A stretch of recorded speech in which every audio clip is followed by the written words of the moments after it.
आप पढ़ाई कर सकते हैं हमारे एप्लीकेशन के माध्यम से बिल्कुल फ्री में। तो आज ही उसे डाउनलोड करें, जिसमें आपको क्लास 6 से 10वीं तक के चैप्टर वाइज वीडियो मिलेंगे तथा साथ ही PDF नोट्स मिलेंगे। तो आज ही उसे डाउनलोड करें, लिंक दे रखी है उसकी डिस्क्रिप्शन में। देखिए आज का जो वीडियो है वो है आपके यहाँ पर कक्षा 10 है, कक्षा 10 है राजस्थान बोर्ड RBSE। ठीक है, प्रश्नमाला है 5, प्रश्नमाला 5 है समांतर श्रेणी। उसमें हम करेंगे इस बारे में आज इस वीडियो में कि जो उसका nवां पद है, ठीक है ना, या व्यापक पद बोलते हैं हम, nवां पद या व्यापक पद। ठीक है, ये क्या होता है? पिछले अनुच्छेद में हमने समांतर श्रेणी के प्रथम पद और सार अंतर डी द्वारा हमने समांतर श्रेणी के क्रमिक यानी लगातार पदों को ज्ञात करने के बारे में पढ़ा है। जैसे प्रथम 4 पद, अगले 4 पद। या हम निम्न उदाहरण पर विचार करते हैं। माना किसी कर्मचारी का मूल मासिक वेतन 10,000 रुपये। किसी का मूल एक महीने का जो मासिक वेतन है वो कितना रुपए है? 10,000 रुपये। यानी एक महीने का कितना है? 10,000 रुपये। ठीक है, अब यहाँ पर देखो आप, उसे 300 रुपये की वार्षिक वेतन वृद्धि दे जा रही है। यानी हर साल उसके वेतन में 300 रुपये बढ़ते हैं। ठीक है, तो इसका मतलब ये प्रथम वर्ष का वेतन हो गया उसके 10,000 रुपये। अब जैसे ही वो अगले साल करेगा जॉब नौकरी, तो उसके वेतन में कितनी हो जाएगी? 300 रुपये की वृद्धि हो जाएगी। प्रथम वर्ष में उसका जो वेतन था महीने का वो 10,000 रुपये था, और अगले महीने उसका जो वेतन है वो कितना हो जाएगा? यहाँ पे 10,000 प्लस 300 पर मंथ का, एक महीने का हो जाएगा उसका 10,300 रुपये। पहले वर्ष का था 10,000 रुपये, अगले वर्ष का था उसके 10,300 रुपये। ठीक है, ये पता लगाने के लिए हम प्रथम 5 वर्ष की वेतन की प्राप्ति की गणना करते हैं। ठीक है, अब क्या होगा? फिर अगले वर्ष यानी तीसरे वर्ष, ये वर्ष है, ठीक है ना, ये वर्ष है, इधर रुपए है। ठीक है, अब तीसरे वर्ष क्या होगा? देखो पहले वर्ष था, दूसरे वर्ष में 10,300 हो गए, फिर वापस 10,300 में क्या हो जाएंगे? 300 रुपये और बढ़ जाएंगे। तो अब उसका तीसरे वर्ष में प्रत्येक महीने कितने रुपए मिलेंगे? 10,600 रुपये उसे मिलेंगे। अब यहाँ पे देखो, अब चौथे वर्ष क्या होगा?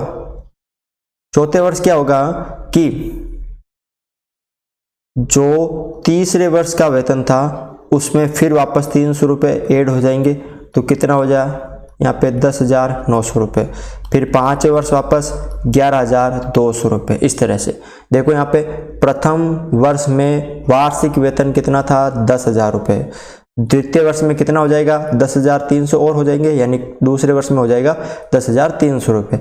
अब तीसरे वर्ष में मासिक वेतन, अब तीसरे वर्ष में मासिक वेतन कितना मिलेगा उसको? यानी दूसरे वर्ष में था 10,300 और 300 और ऐड हो गए, यानी 10,000 प्रथम वर्ष का, 300 रुपये दूसरे वर्ष का, और तीसरे वर्ष का 300 रुपये। तो ये 300 है ना, 300 प्लस 300 है, इसको हम ऐसे भी लिख सकते हैं 2 × 300, तो भी 600 ही होंगे ना।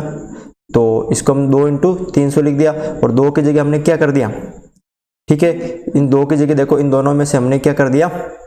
2 की जगह 3 - 1 लिख दिया। तो क्या आ गया पे? 3 - 1। ठीक है, तो वो हो गया 10,600। अब चौथे वर्ष में वार्षिक वेतन कितना होगा उसका?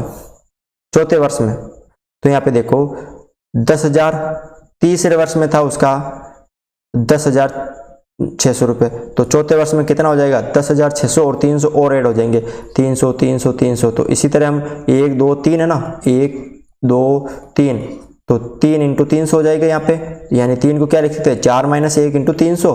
तो कितना हो जाएगा चौथे वर्ष में? 10,900 रुपये हो जाएगा। ठीक है, आगे देखो आप यहाँ पर 5वें वर्ष में वेतन, 5वें वर्ष में कितना हो जाएगा?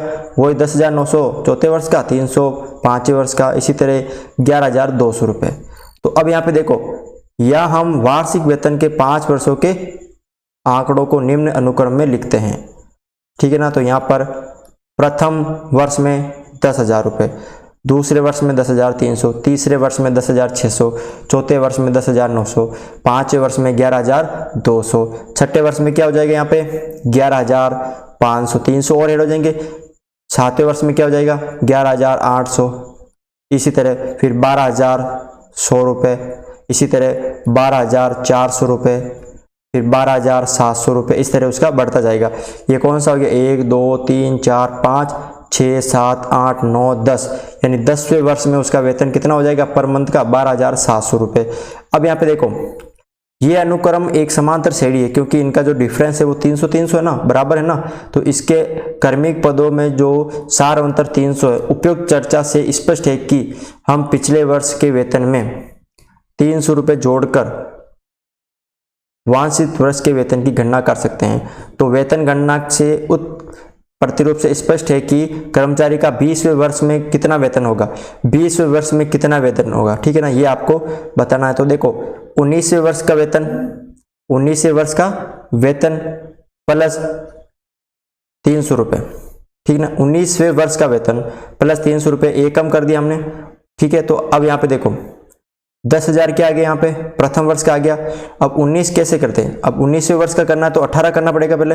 तो 18 करने के लिए देखो ये 19 माइनस 1, तो यहाँ पे हो गया आपके टोटल 20 वर्ष का। क्या हो गया टोटल 20 वर्ष का प्रथम वर्ष का, ठीक है, ये प्रथम वर्ष का हो गया। इसके बाद क्या करना है प्लस करना आपको। अब 20वें वर्ष का पूछा ना आपको, तो क्या करना उसमें से 20 में से एक कम कर देना, यानी 19 वर्ष का आ जाएगा। ये किसका आ जाएगा 19 वर्ष का। इसी तरह आपका टोटल जो पेमेंट है वो कितना आ जाएगा यहाँ पे, और इंटू यहाँ पे 300 कर देना। प्रथम वर्ष का तो ये हो गया ना 10,000 रुपये, ये तो प्रथम वर्ष का है। अब आपको 19 वर्ष का और ज्ञात करना है, क्योंकि प्रथम वर्ष में तो चेंज हुआ नहीं ना, ठीक है। तो प्रथम वर्ष का तो 10,000 है, अब चेंज कब होगा 19 वर्ष में चेंज होगा, क्योंकि प्रथम वर्ष में 10,000 रुपये है, 19 वर्ष में क्या होगा। तो 19 के लिए 20 माइनस 1 कर दिया मैंने, और हर साल 300 रुपये बढ़ रहे हैं, ठीक है, हर साल क्या बढ़ रहे हैं 300 रुपये बढ़ रहे हैं। तो 19 इंटू 300 हो जाएंगे, वो इसके अंदर ऐड हो जाएंगे। कितना हो जाएंगे टोटल यहाँ पे 20 वर्ष में 15,700 रुपये।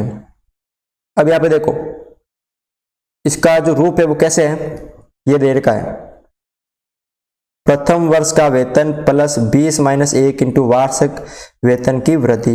इसका हम अगर व्यापक रूप में लिखे तो हमें पता है कि समांतर श्रेणी को ए के प्रथम पद को, जो प्रथम पद है उसको ए और जो सारांतर है उसको डी लिखते हैं। तो व्यापक पद या एनवा पद, यानी 20वां पद कौन सा होगा, 24वां पद कौन सा होगा, 50वां पद कौन सा होगा, ठीक है ना। तो यहाँ पे देखो क्या है इसका सूत्र, ये है आपके सूत्र, थोड़ा सा ये आपको सूत्र याद रखना होगा एनवा पद याद करने के लिए। जैसे यहां पर देखो 1 2 3 समांतर श्रेणी कब होती है, जब उनका अंतर क्या होता है समान होता है। समांतर श्रेणी कब होती है, जब उनका अंतर समान होता है। तो यहाँ पे उसका 15वां पद निकाल लो। एक यहाँ पे देखो 2 4 6 8 10, पहला दूसरा तीसरा चौथा पांचवा छठा पद कौन सा है, ठीक है, छठा पद कौन सा है, ठीक है, ये आपको निकालना। तो क्या सूत्र है ए, पहले तो 15 पद ए 15, उसके लिए क्या सूत्र है ए यानी प्रथम पद 1 प्लस n माइनस 1, 15 निकालना, 15 माइनस 1 इंटू डी, यानी सारो अंतर देखो 2 में से 1 गया तो 1 का अंतर है। तो यहाँ पे 1 प्लस 15 में से 1 गया 14 इंटू 1, तो हो गया 14 एकम 14, 14 प्लस 1 15, गिनती में 15वां पद 15 ही होता है। इसमें देखो छठा पद कौन सा होगा, तो प्रथम पद क्या है यहाँ पे A6, प्रथम पद यहाँ पे 2, फिर प्लस छठा पद क्या 6 माइनस 1, ठीक है, इंटू डी, अंतर 2 का आ रहा है, तो 2 प्लस 5 हो गए यहाँ पे 6 में से 5 इंटू 2, तो 2 इंटू 5 दूनी 10 और हो गए 12। तो यहाँ पे देखो 10 के बाद क्या आएगा 12 आएगा ना, क्योंकि सम संख्या है 2 4 6 8 10, उसके बाद 12 इस तरह। तो इसका मतलब ये जो सूत्र है वो पद की संख्या ज्ञात करने की, मतलब कौन सा पद होगा वो आपको इसमें बताएगा, ठीक है ना। तो कुल मिलाकर आपको ये समझना है कि कौन सा पद होगा, तो ये आपको सूत्र याद रखना। क्या सूत्र है a plus n minus 1 into D. A का मतलब क्या होता है प्रथम पद ए, और डी का मतलब है सार्वंतर, एन का मतलब है कौन सा पद, ठीक है ना। ये आपको सूत्र याद रखना है, ठीक है ना। अब आगे देखो यहां ये उल्लेख करना आवश्यक है कि यदि समांतर श्रेणी में m पद है, यानी टोटल पद है कितने m पद है, अर्थात अंतिम पद क्या है यहाँ पर am या l अंतिम पद है। दे रखा है कि उसके अंदर 20 पद है, ठीक है। तब से अंत से nवा पद निम्न प्रकार से होगा। अंत से तो पीछे से क्या होगा, तो अंत से nवा पद होगा। यहाँ पे देख सकते हो, ये सूत्र आपको काम में लेना है, ये वाला। मान लीजिए एक समांतर श्रेणी है, प्रथम पद से लेकर यहाँ पे 20 पद है, तो अंत से nवा पद। अब अंत से जब अंत से आपसे पूछे कि आपको दे रखा है प्रथम पद उसका ये है, सारांतर उसका ये है, ठीक है, और उसके अंदर 20 पद है, तो अंत से उसका 5वां पद कौन सा होगा, यानी यहाँ से पहले हम ऊपर वाले में आगे से पूछते हैं इधर से, और इस क्वेश्चन में पीछे से अंत से। तो उसका सूत्र है ए यानी प्रथम पद, ठीक है। m यहाँ पे क्या है, समांतर श्रेणी में कुल पद है, कुल पद कितने हैं, 20 पद है m, और n क्या है, nवा पद कौन सा पद आपसे पूछा है, ठीक है ना, इंटू डी। ये आपको सूत्र याद रखना है। यदि श्रेणी के अंतिम पद l को प्रथम पद घटते सारांतर को d ले तो अंत से nवें पद को निम्न प्रकार लिखा जा सकता है। तो nवा पद अंतिम पद प्लस n-1 और माइनस का d, तो अंत से nवा पद क्या होगा, l यहाँ पे क्या है, अंतिम पद। l का मतलब है अंतिम पद कौन सा है, 20वां है, 25वां है, कौन सा, ठीक है ना।